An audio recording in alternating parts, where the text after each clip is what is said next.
So it is my privilege this morning to introduce Dr. Genevieve Pagalilauan, who I had the privilege of working with through my residency at Roosevelt Clinic. So Dr. Pagalilauan received both her BA, she's a UW lifer. She received both her BA and her MD from the University of Washington. During medical school, she was voted AOA and graduated with honors. She went on to residency here at UW as well, where she completed the primary care track, and then stayed for an additional year as the outpatient chief resident at the University Hospital. During residency, she won the Robert Evans Award for the second-year resident who most exhibited compassion and understanding for the needs of others. She's on faculty, she's continued on faculty here at UW and has certainly clinically excelled. Her clinical interests in primary care have focused on the management of complicated psychiatric disorders within primary care and psychopharmacology. But really today I want to focus on her sort of non-clinical passion for advocacy and really being a champion for the underserved, both from the patient standpoint and from the trainee standpoint. She's led regional workshops on advocacy in healthcare and interrupting bias through the ACP. She's been integrally involved in our School of Medicine curriculum here, both for the health equity and service learning curricula. She actually created a School of Medicine course in 2016 to teach medical students practical skills for effective advocacy. She's really a valuable teacher and mentor for our medical students. She's chairing the capstone course for the fourth-year students. She's a college faculty mentor. She volunteers her time as a faculty advisor for the underserved and for Muslim health professionals. She's currently working with a group to sort of understand the impact of race and culture on our teaching and mentoring relationships and interactions within for our trainees. She's also won numerous awards for her compassionate service, including the Washington ACP Service Award and the WAMI Pro Recognition Award for Compassion. She was also a nominee for the School of Medicine Gold Humanism Award. And today Genevieve is going to share this passion with us as she talks about advocacy and the internal medicine physician. So welcome.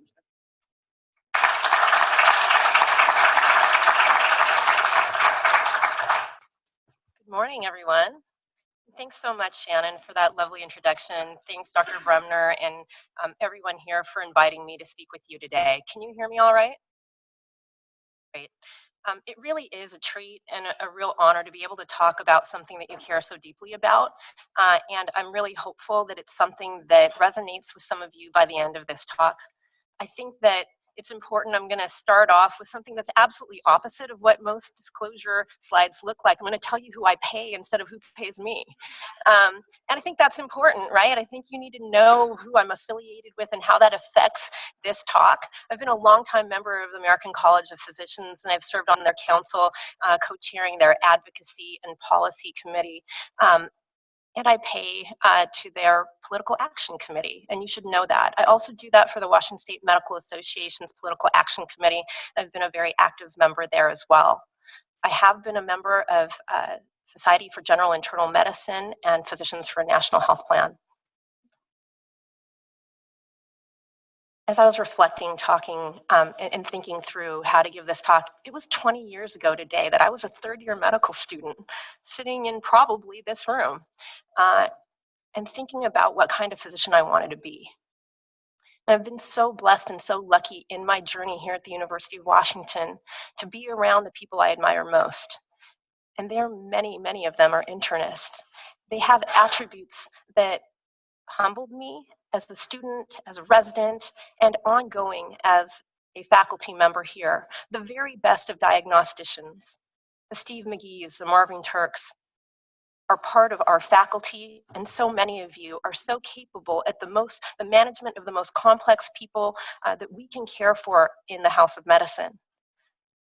The care we give is based on fact, on evidence to the best of our ability in this world and in this time when so much about fact and reality are warped and twisted and you don't know what's real. It's so important to be among scientists, among people who go back to the data, who understand where it comes from and are capable of taking the language of science and translating it into human speak, right? To be able to talk with our patients about what science truly means. How many times have I seen my students, my residents, my colleagues fret, even cry and despair over the suffering of their patients? They care so deeply. They run late. They stay longer to hear one more story, to hold a hand a moment longer. The most empathic people are among us as internal medicine physicians, and we care about the breadth of all of medicine, people's health and well-being, not just in our clinic, but outside of our clinic, the lives they lead, the risks they take. And we are so lucky within the Department of Medicine to have the very best of teachers. How many teachers in perpetuity are there in the Department of Medicine, right? They have been the people I admire, the Erica Goldsteins, the Doug Powells, and my cohorts, right? Like Andy Lux, and even the junior faculty members that have come after me, like Margaret Isaac. Just the very best of teachers that I've admired among you, and my residents. How many great residents teachers are there that I can see?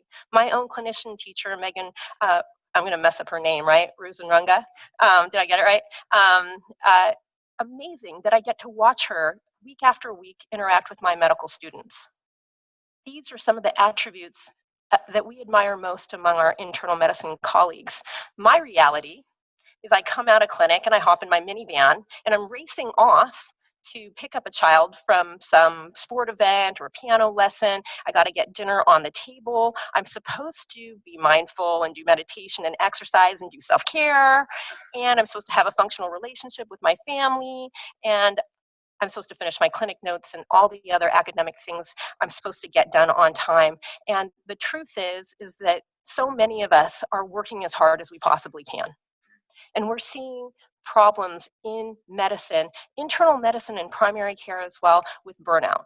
And people speak to issues like bureaucracy, not feeling like they're making a difference, feeling like a cog in the machine, feeling like they don't provide quality care anymore. And these sorts of feelings lead to the consideration of leaving medicine early. JAMA looked at a group of primary care physicians in 2015 and found that 47% of them were interested in leaving medicine early. A recent survey, and thanks to Dr. Dale and Kemi Nakabayashi, did I get that right?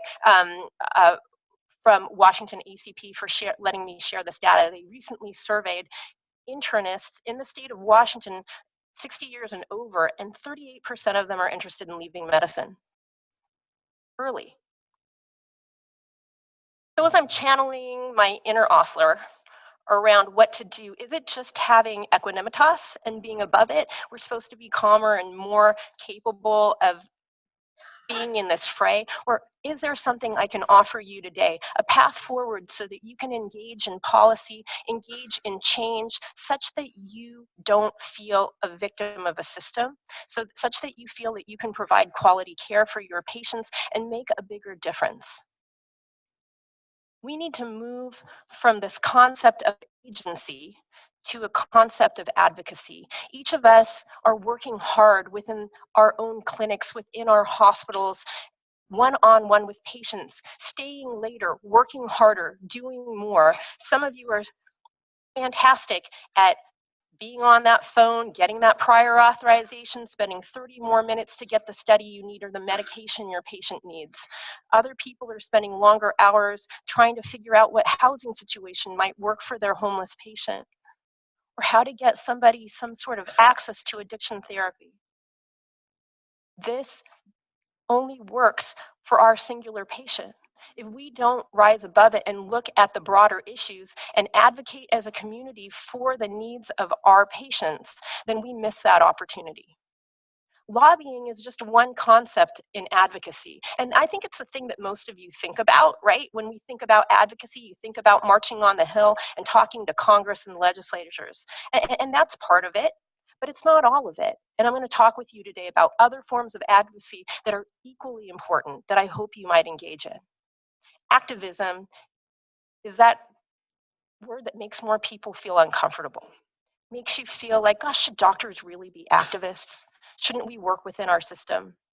There are times that change needs more radical behavior and more radical expressions of social distress. And I think many of you have seen evidence of that in marches that maybe some of you have participated in demonstrations, and in calling for social justice.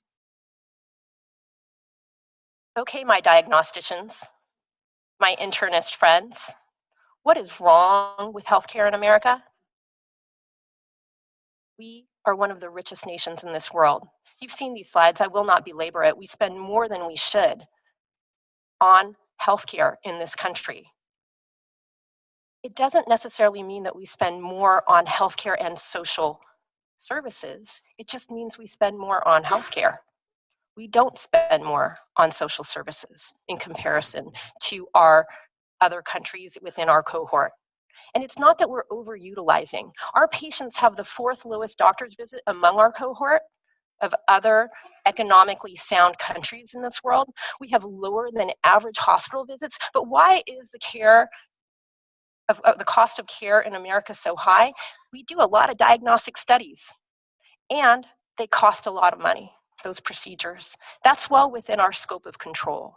We prescribe a lot of medications, and those medications cost a lot of money. So we are expensive when we administer healthcare in the United States.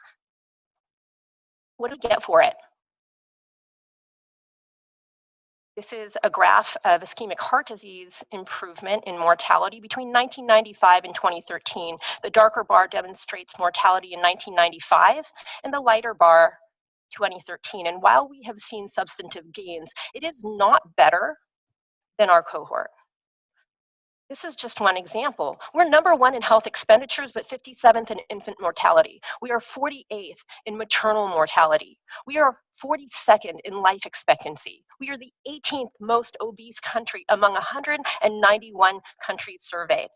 We are number one in preventable deaths if there were access to care. Where am I getting these numbers? They sound remarkable. The CIA. This is on the CIA's website. This is something that our government is well aware that we are not doing a great job in healthcare. So you see a lot of physician groups, you see a lot of physicians scrapping and trying so hard to protect the access to care and insurance that we do have for our patients. And just this year alone, there have been many attacks on access to care.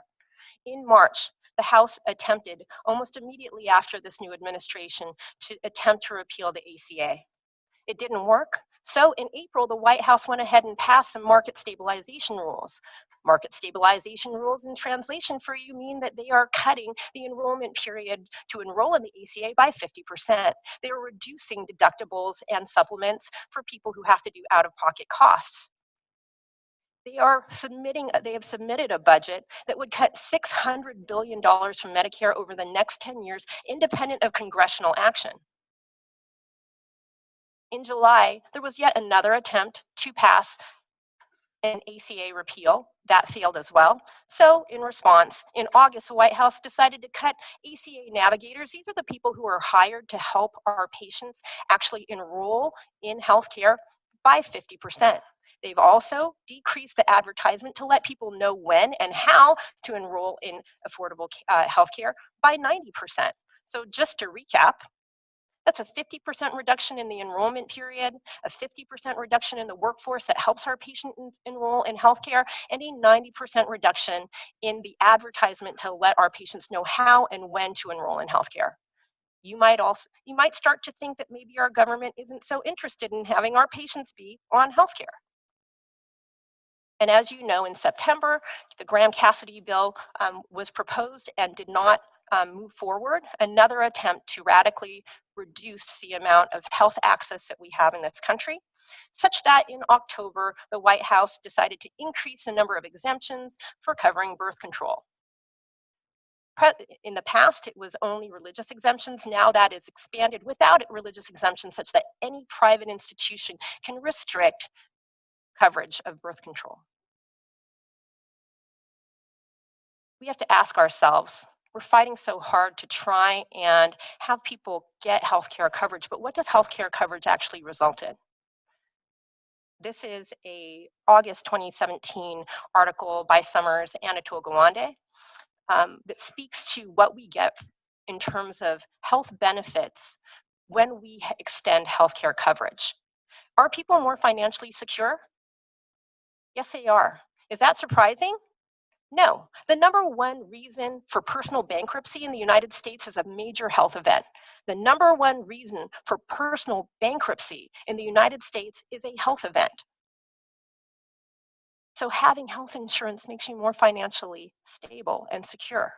And financial security brings ease and brings security in people's personal lives. Does insurance actually increase access to care? Yeah, they found that people actually use their outpatient services more, got more preventive services, were able to access prescription drugs. And the data on ER use is mixed, which is fine by me because I'm not particularly interested in people accessing more high-cost care. I'm hopeful that they're accessing low-cost preventive care. How about chronic disease management? Does having insurance improve chronic disease management? More people were diagnosed, more people were treated, and the data thus far shows that it helps with things like depression, but proxies for other conditions like diabetes, cholesterol, and blood pressure were not improved. That's interesting. What about reported self-health? Do people feel like they are more healthy by being on health insurance? They do. What about mortality? When you extend health insurance to people with healthcare, do they actually stay alive longer? It's mixed data, maybe. Is that surprising to you? In 2007, New England Journal of Medicine showed that, in fact, healthcare only determines 10% of health. 30% of it is suspected to be genetics, and 60%, the overwhelming majority, is because of behaviors and environment, right? The other name for this, that most of you know, is social determinants of health. Healthcare is 10%, people. The Surgeon General tells us that among the social determinants of health, poverty is the number one driver for health. So let's look at poverty in the state of Washington. Is it surprising for you to see how low the poverty rate is in King County? It is easy in our world to stand at the steps of Harborview and survey the 10-block radius around you and think that poverty is an urban problem.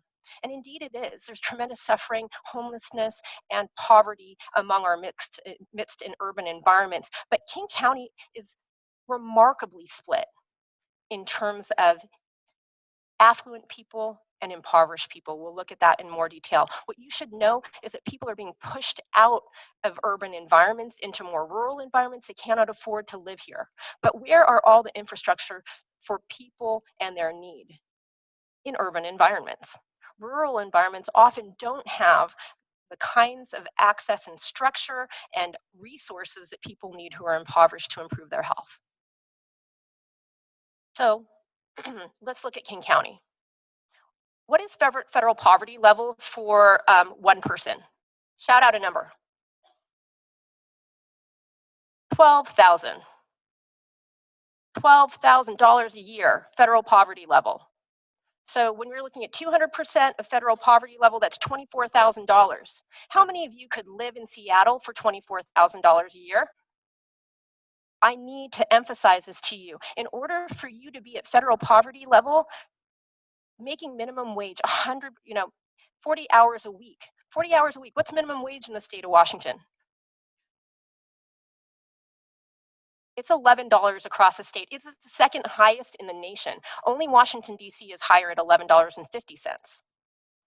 If you extrapolate that across a year, that is $21,000 per year. You're making minimum wage. You're above federal poverty level, but you're still below 200% of federal poverty level. At $21,000 per year, you are not at federal poverty level until you are supporting 2 other people or a family of 3. Just to put it into perspective, that's minimum wage. So we are looking, and I apologize for the graphics, but this is what they came in. The darker areas of green are where you are seeing poverty in King County. And it's different because it's, again, disparate. Since 2000, this is a Dow Constantine report in 2015, since 2000, 95% of the new households in King County were either less than $35,000 per year or more than $125,000 per year. Wrap your head around that. Only 5% of new households in King County were above $35,000 and $125,000. People are either very, very rich in King County or very, very poor. And when you overlay that with people of color, you see tremendous overlap. That's not a mistake. There's ongoing racism within our communities. There's ongoing connection between people's race and color and ethnicity and their poverty state. So as much as you might want to hide in clinic or in the hospital and think that that is our business, I am telling you here and now that if you care about the broader health and well-being of your patients in this community, it's your business. You need to be all up in it. I am not kidding. We are people as internists who in fact need to get involved. Can we start to tackle the biggest problems in this country? I would be remiss not to talk about this. I am going to talk about this. It is killing me. It is hurting us as a community. It is not good that there are on average 7.5 mass shootings per week in this country. That is not okay. The innocent people are dying in our communities. What is our government doing about this? We just had one of the biggest mass shootings in modern times, and the current legislation, this is from The Atlantic, the New York Times is reporting on what has traction within Congress presently, is about liberalizing gun laws. And I'm going to bring these up as examples, not to tell you to vote for or against that. That would be illegal as a state employee for me to tell you such things. I am simply using this as an educational example about what's happening presently at the federal level. The HR 38 conceal and carry reciprocity tells you that what they're asking for is in a state that allows you to have concealed weapons. They want portability so that if you go to a state that has more restrictive gun laws, that those citizens get to carry their weapons in a concealed fashion in your state as well. Ostensibly, the Hearing Protection Act, to protect hearing of hunters and gun enthusiasts, liberalizes the use of silencers, makes it a gun accessory, and removes a $200 tax on silencer. The SHARE Act, which is a broader piece of legislation, does prohibit the Department of, I think it's Firearms, Tobacco, and Alcohol from characterizing some ammunition as armor piercing. They don't get to tell you it's armor piercing or restricted. What about bump stock legislation? What is bump stock?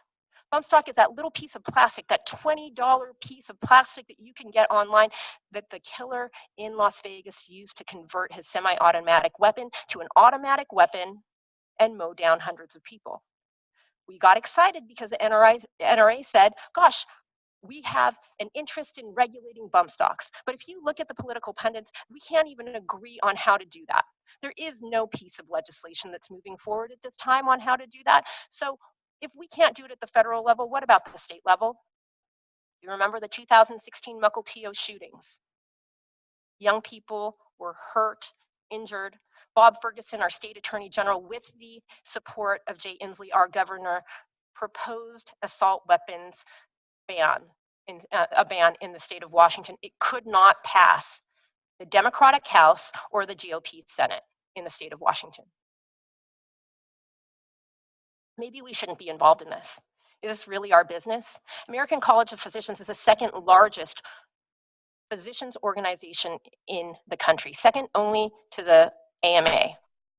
150,000 internists strong. That is what we are as the ACP.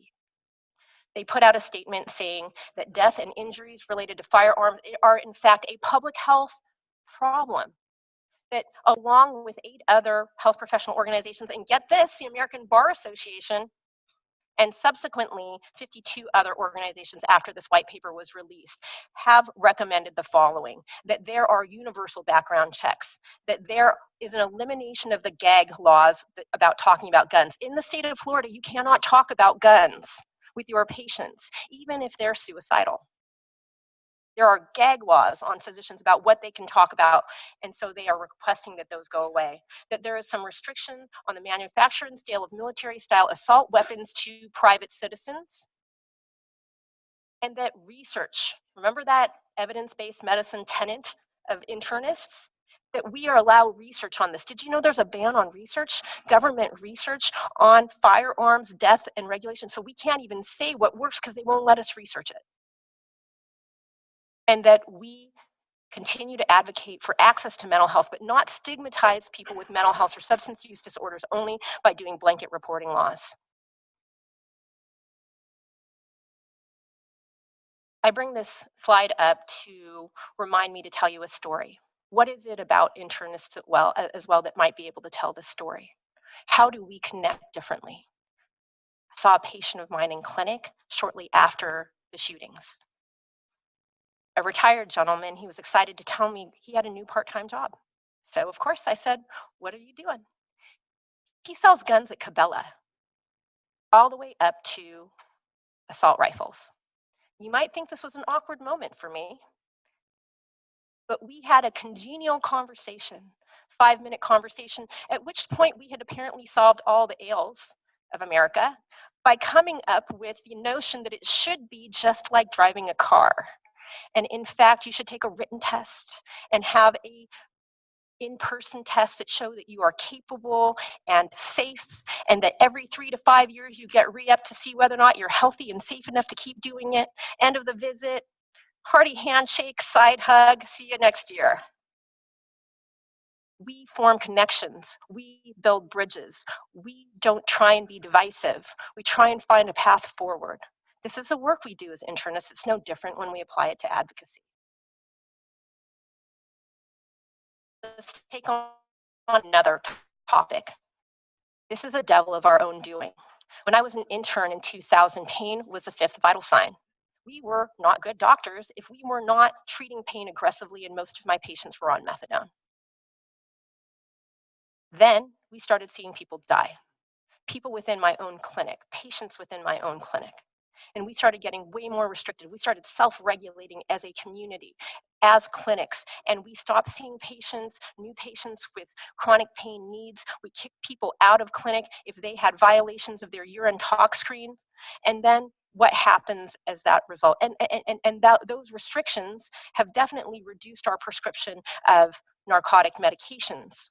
And yet, still, there are so many people with prescription drug addictions. The vast majority of people who use opiate drugs recreationally use it on our prescriptions.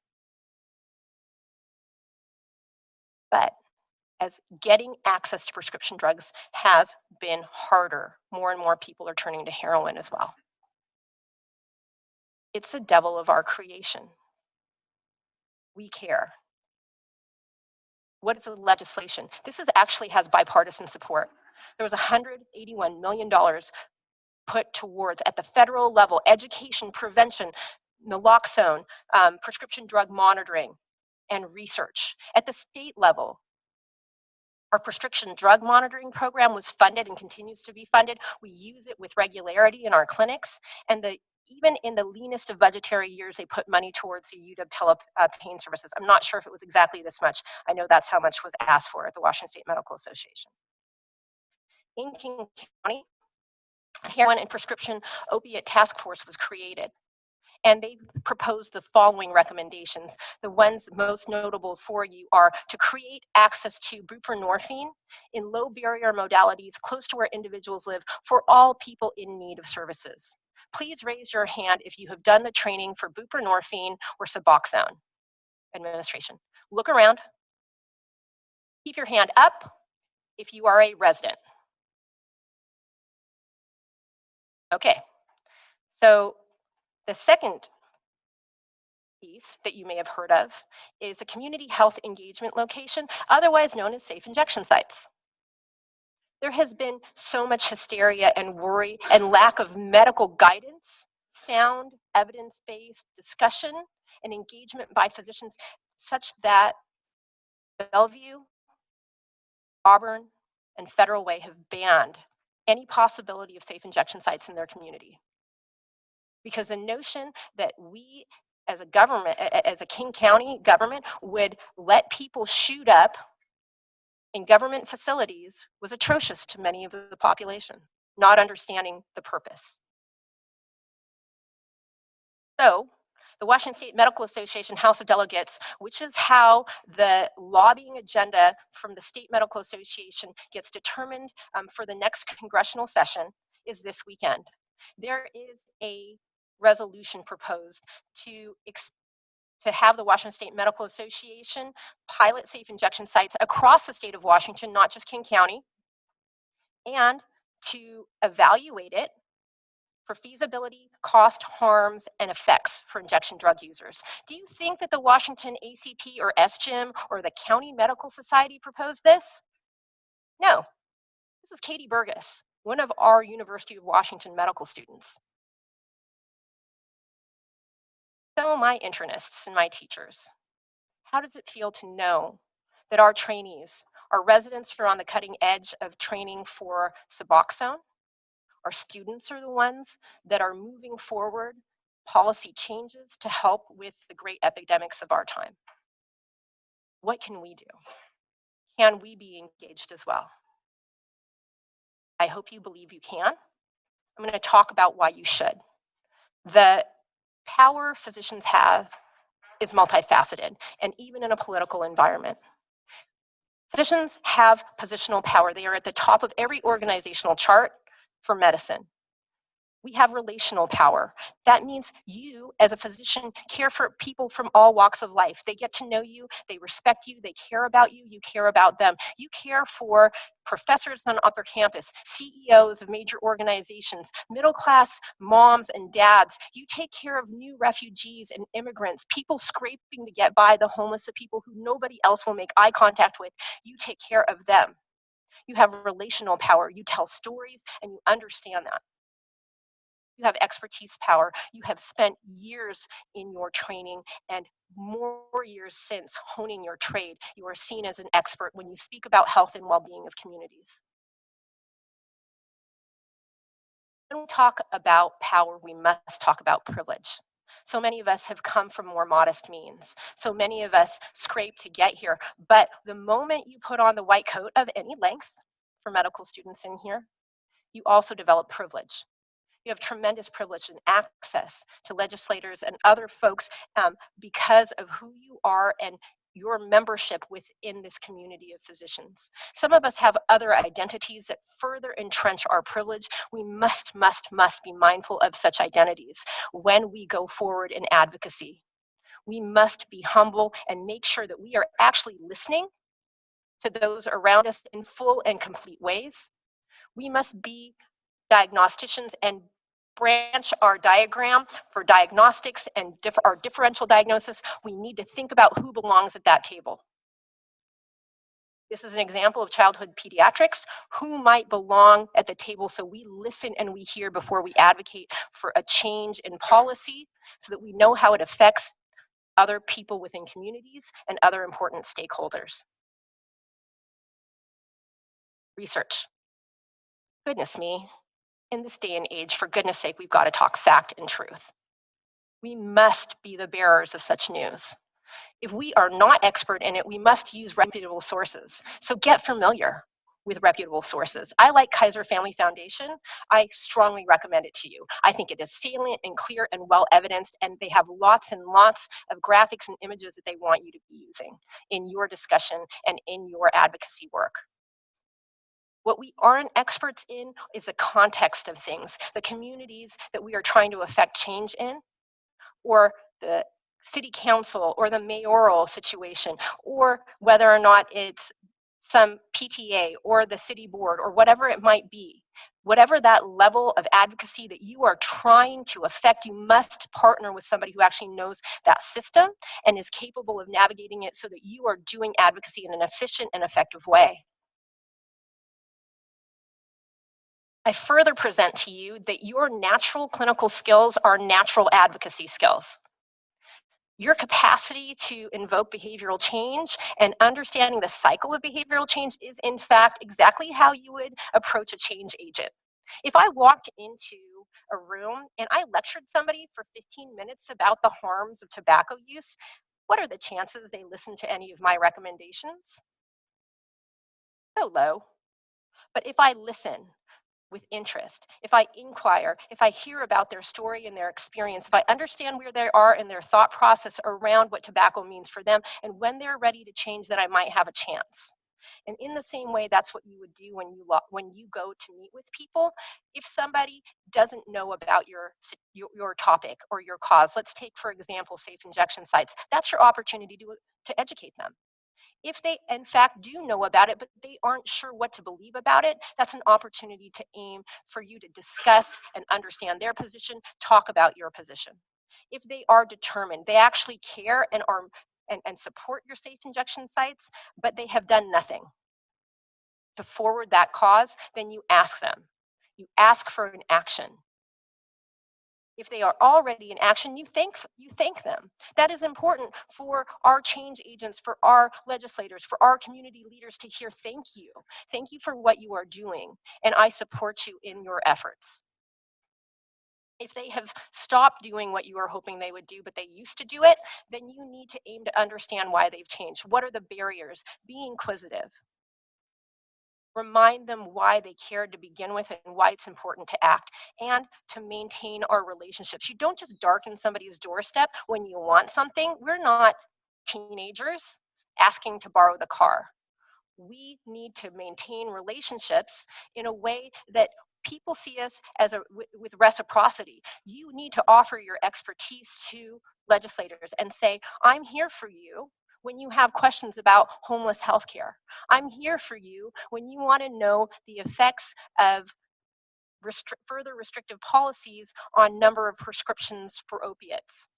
Please ask me these things. Be a person of service for them. They will talk to you, and in result, you will be the person that gets to affect change. So I've convinced you. You're like, Genevieve, let's do it. Let's do this thing. How do I not get fired? So there are very explicit rules about how we can engage in political activity within this institution. We are a federal, we are a state institution, and you can't just do as you please as a faculty member, as a staff member, and you need to be aware of that. It's pretty simple, everyone. You're not allowed to do this stuff on your work time.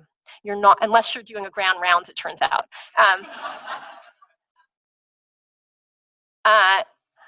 You're not allowed to use your work resources. Nothing, not the copy machine, not your telephone. Stay safe. Use your personal email account to all political activity. Use your personal cell phone and your home address. Use your personal laptop, never ever your work laptop or anything assigned to you by your department or your division. What's okay to communicate is that we can communicate about these broader topics. We can express our interest and concern to one another. We just cannot, with our work computers, speak to a specific political action, an election, to support or refute something. Does that make sense? So you just cannot name a bill and say we must support or work against it, or this politician or that. But you can talk about the big problems we are facing and big solutions. It's important that we're able to communicate as academicians and internists about these topics. Students have much more liberal rules.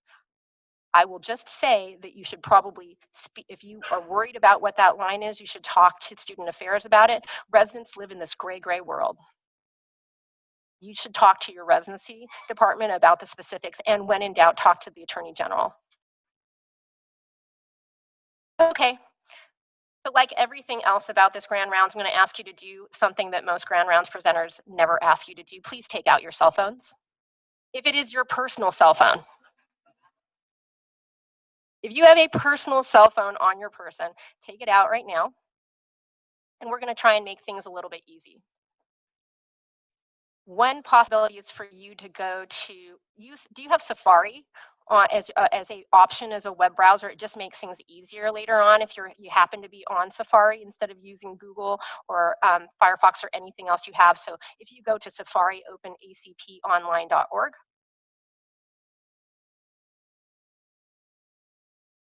Once you're there, there will be 3 green bars at the left upper corner. That's a menu. You tap on it. It has a pull down, pick advocacy. Okay? Once you're there, you're going to be able to see some scrolling version of what I have up on the screen. And I'm just going to try and make it easy for you. If you sign up to be an ACP advocate, then you get these nifty newsletters that come all the time about what is the active legislation that is important for an internist to know about and what actions might be available. They make it super duper easy.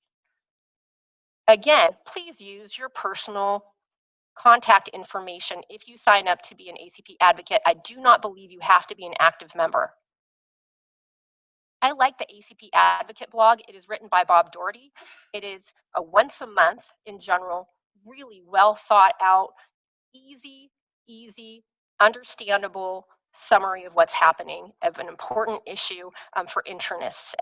And I don't go to websites for my news. I tap on my phone. It needs to look like this. I'm going to show you how to actually put it on your phone so it looks like any one of your other news apps. When we go and we need to have important, credible information, we can also go to our websites of our professional organizations, and they have a lot of these topics there. So if you need to look for what is the credible information, you can absolutely go there as well. So if you were able to get into Safari and were able to get to visit the ACP Advocate blog, you can do it that way, or you can just put in advocacy blog, acponline.org. If you are not a digital native and need help, wave your hand and maybe one of our digital natives will help you with this. You click on Safari at the bottom of your smartphone right there. You put in the address, and then you look for the little blue box. So once you're actually looking at the advocacy blog, you see the little blue box at the bottom with the arrow sticking up. You click that. When you click that button, it gives you this screen. Then you click the little plus button at the bottom that says add to your home screen. Bam, it's on your home screen. Now you can just arrange it where you want it with all your other pieces of news. Because there's no way that I'm going to be going to a website once a month to remember to read about these things. I need it to be somewhere where I can just read about it like I would any other piece of my news. I can stay and help you later if you weren't able to do this now. All right. So if you are an advocate for internal medicine, you get emails that look like this. They summarize succinctly what the topic and issue is, and they give you a little link to take action. It is an easy, low entry way for you to engage in political activity. And ACP is not the important resource for those of you in the Division of General Internal Medicine and has more focused interests in their policy activities. We have major leaders of this institution here that are national leaders. Tom Stager is the chair of the Health Policy Committee. Jake Berman, hi Jake, is the chair for this year's National Hill Day. And you should talk with them about your interest. They have different kinds of missions. Their current effort is to continue funding for the primary care workforce. If you're interested in that, you go to their website in order to go through, and then you just click on a button that says take action. When you click on that button, you put in your zip code, and they tell you who your legislators are. They give you a nifty pre-written email that you can modify to your liking. You click send, and it's done. It is 5 minutes of your time, but it matters. Advocacy can look like so many different things. It can look like emails. It can look like letters. It can look like in-person meetings. I want to show you some examples of what it looks like here. We have had a problem recently with weather change in the most extreme form. It is a public health issue that this is happening. What is happening legislatively? The initial intention this summer was to, in fact, cut the FEMA Disaster Relief Fund by $876 million as an attempt to give half of the down payment for the border wall with Mexico. In a reactive fashion, Congress has scrambled to do the right thing and put in way more funding than they were hoping to cut in a reactive way to support people who've been affected by the hurricanes. But we don't want to be reactive, we want to be preventive. So now, open Facebook if you are on social media. If you're not, I can teach you how to do it later. If you're on Facebook, go to UW Health Sciences Common Book Series and like it and follow it. This is what you can do within our own institution. This is within the health sciences, an effort to try and help people understand and learn about the issues at hand. Our common book this year is about climate change. There have been several events that have already happened, but don't be sad, you haven't missed the boat entirely. There is an upcoming common book kickoff. It is October 23rd. It is here at Hogness. You have very little reason why you couldn't go if you were so interested or moved to care about climate change. So make it easy on yourself and get told by your social media about where to go and how to be there.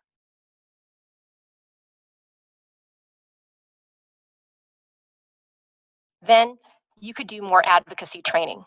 Advocacy training is important. If you really want to do this work, most of us can't just walk in cold. Often these are connected with what we call Hill Days in order to learn how to communicate with our change agents. So the ACP has an advocacy workshop that yours truly and Katie Colin from the Washington State Medical Association is giving next month on November 3rd. You're welcome to come if you are going to that meeting. National Leadership Day, where you go to Washington, D.C., is May this upcoming year, and I don't have the exact dates for you. Washington State Medical Association has a legislative day that anybody can go to. You do have to register for it, and they will split you up by your district in order, and they will set up every appointment for you to lobby your Congress people, your state Congress people. It's a very easy thing to do, and they train you how to do it. It's fun. I go every year. Last year, Jay Inslee did speak to our group as part of our training. So it's really fantastic access because you're a physician and people want your voice heard. They want to train you on how to do this. AMA does this, and then again, talk to Jake. Jake, can you wave at everybody if you're interested in the SGIM National Hill Day? Letters to the editors still matters. This is again where our medical students take the lead. This is our Idaho medical students asking and writing to their Idaho newspapers about Medicaid expansion. In person advocacy, this is our Montana medical students lobbying in Helena for Medicaid expansion, and it worked for them. Their voices were heard. This is our panel at our recent, last year's advocacy session. If you might recognize Nick Mark, one of our pulmonary critical care fellows, Freddie Chen, and this was looking at different levels of advocacy. So Nick Mark spoke about institutional advocacy. Freddie Chen, who's one of our family physicians, and among our cousins in the House of Medicine, it is written in their DNA to be a part of social change and to help with equity. And he spoke on state level, and probably the most passionate, amazing advocate I've ever met that you should meet is Nancy Amadei. She is emeritus in the School of Social Work. You should thank her personally for not letting the government call ketchup a fruit or vegetable for school lunches. She single-handedly helped with that. So why Nick Mark? Nick Mark and a group of other residents and fellows talked about how some people are on food stamps as residents. We're on food stamps in order to make ends meet within their residency program and fellowships, and so we should recognize our Department of Medicine folks, Andrew Durbin, Nick Mark, Carolyn C., who all helped in the negotiations for unionization of residents and fellows for better work situations and for more sustainable living. Do phone calls matter? They do. Sometimes we wonder if any of these things really help, and it turns out there are a bunch of staffers who in fact count the number of phone calls on every issue. You do need to say things like, I am a constituent, right? They like the word constituent, it means I vote. And it matters, so please listen to me. I want you to open up your phone again, and again, let's put in some of these numbers together. The Washington State Legislature toll-free hotline number is 1-800-562-6000. I no longer want you to walk out of a room, be frustrated hearing a story about access, or be frustrated about something that's going on and not be able to express yourself. I want you to have a mechanism to do so. The U.S. Capitol Switchboard, if you have a federal concern, is 1202-224-3121. I will not advocate for nor dissuade you from entering Donald Trump's comment number, which is 1202-456-1111. Again, 202-456-1111. Writing a letter or an email is no different than calling a consult, people. No different. Very, very, very similar. Identify yourself, ask your question early, or people don't listen to you. Give the pertinent details up front, very, very clear. Don't bog them down too much. Clear, salient. You've got more to say, add it as an attachment. Tell a pithy story about your patient. I did tell you the evidence was important. It certainly is, but so are stories. We are storytellers. We are storytellers. And guess what? Change agents and politicians are also moved by personal stories. My best example was lobbying in Washington, D.C. One of my colleagues was trying to tell Patty Murray a decade ago about the problem of access to care and underinsurance. And he said, in Bellingham, nobody is accepting Medicaid because it costs too much. We stand out in front, it would be cheaper for us to stand out in front of our clinics in Bellingham and hand patients $10 bills to go away instead of see them because it is cheaper than to actually see a Medicaid patient. And Patty Murray said, oh, no, I get it. I understand underinsurance. I was in a parking lot in Bellingham one time and this guy ran up to me and he said, Patty Murray, cut off my cast. Because with EMTALA laws, if somebody hurts themselves, regardless of what their insurance is, they have to be seen in the emergency room. So this guy's arm fracture got taken care of it and he got casted. But nobody would accept his Medicaid and nobody would cut his cast off. So he ran up to her, Patty Murray, cut off my cast. Patty Murray understands underinsurance in Bellingham. Use your patient stories in a de-identified way to forward these important policy issues with legislators. Amplify the experiences that you hear day to day. It is what you do, it is what you are hearing, it is your immunization against burnout when you have an ability to take this suffering and do something with it. Last paragraph, thank you for listening and offer of assistance. That's it, all done. In-person advocacy is great, it's fun, it's interesting. I'm not gonna belabor it. There are best practices, happy to teach you if you wanna come to a workshop about it. I wanna spend just a little bit of time about what you could do here at this institution. The School of Medicine has a service learning and advocacy committee. Our students and our residents do great things. It is a cross whammy. These students are in clinics, are in free clinics, doing free service, being advocates, and being change agents. They need your help. They do not have sufficient preceptors. They do not have sufficient faculty advisors. You could do pipeline, you could do advocacy. These are our service learning preceptors in the Department of Medicine. If you see your name up there, can you please stand? And if you see your name up there. And please.